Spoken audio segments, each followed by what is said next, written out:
A growing middle class envisages an end to privileges. उभरते मध्य वर्ग ने विशेषाधिकारों के अंत की कल्पना की.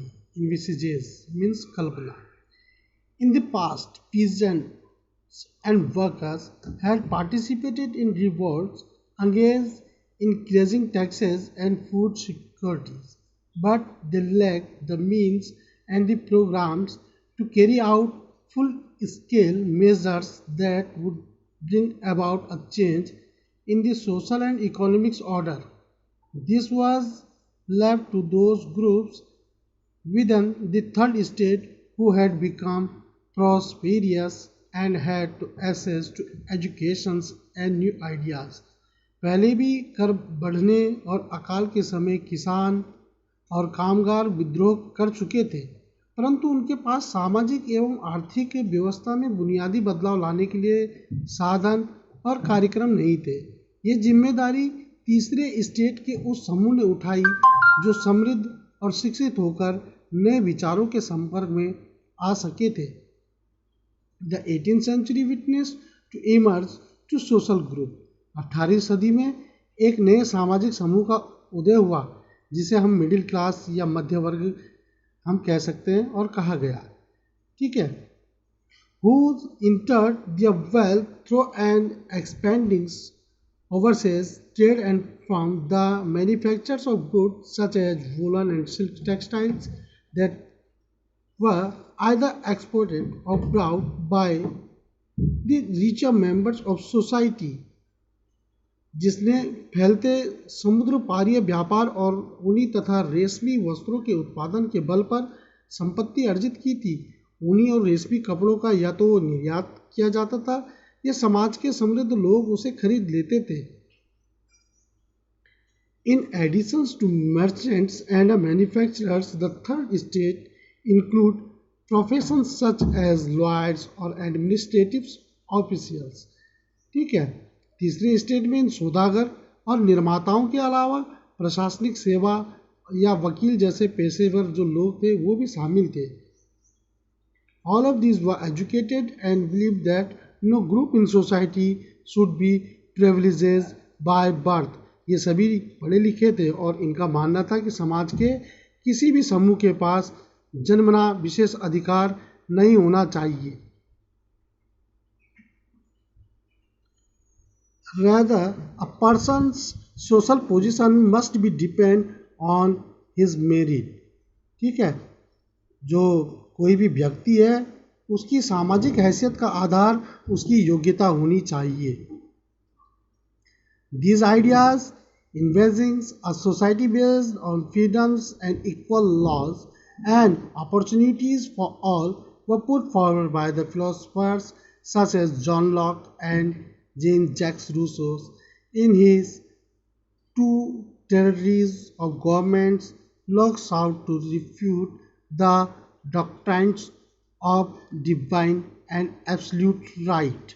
और जो है स्वतंत्रता, समान नियमों, समान अवसरों के विचार पर आधारित समाज की ये परिकल्पना जॉन लॉक और जॉन जॉक रूसो जैसे जो फिलोसोफर थे उन्होंने प्रस्तुत की. अपने टू ट्रीटाइजेज ऑफ गवर्नमेंट में लॉक ने राजा के देवी और निरंकुश अधिकारों के सिद्धांत का खंडन किया. On the monarchies, Rousseau carried the ideas forward, proposing a form of government based on a social contract between peoples and their representatives. ठीक है. और रूसो ने इसी विचार को आगे बढ़ाते हुए जनता और उसके जो रिप्रेजेंटेटिव है उनके बीच एक सामाजिक अनुबंध पर आधारित सरकार का प्रस्ताव रखा. In the spirit of laws, Montesquieu propose a division of a power within a governments between the legislatives, the executives and the judiciary. और जो है मॉन्टेस्क्यू जैसे दार्शनिकों ने the spirit of the laws नामक अपनी रचना में सरकार के अंदर जो है विधायिका, कार्यपालिका और न्यायपालिका, ठीक है ना, लेजिस्लेटिव, एग्जीक्यूटिव एंड जुडिशरी के बीच सत्ता विभाजन की बात कही. These models of government was put into force in the USA.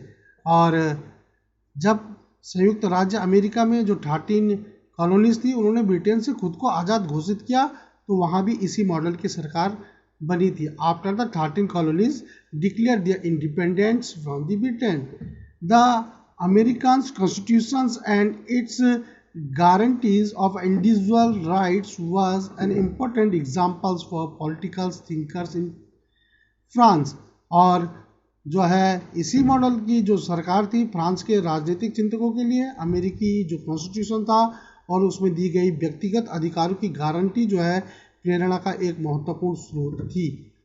The ideas of these philosophers were discussed intensely in our salons and coffee houses and spreads among the peoples through books and newspaper। फिलोसोफरों के इन्हीं विचारों पर काफ़ी house हो चाहे salon नाई की दुकान हो, उनकी गोष्ठियों में गर्मा गर्म बहस हुआ करती थी और पुस्तकों और अखबारों के माध्यम से इनका व्यापक प्रचार प्रसार हुआ। These was frequently read aloud in a groups for benefits of those who could not read and write।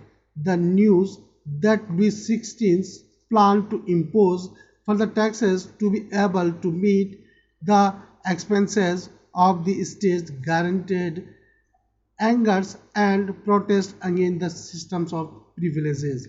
और जब पुस्तकों और अखबारों को लोगों के बीच जोर शोर से पढ़ा जाता था ताकि अनपढ़ भी उन्हें समझ सके, और इसी समय जो है लुईस 16 द्वारा राज्य के खर्चों का पूरा करने के लिए फिर से टैक्सेस लगाए जाने की खबर से विशेष अधिकार वाली व्यवस्था के विरुद्ध लोगों का गुस्सा भड़क उठा। ठीक है, नेक्स्ट जो स्केजेस है वो हम नेक्स्ट वीडियो में आपको बताएंगे। Thank you.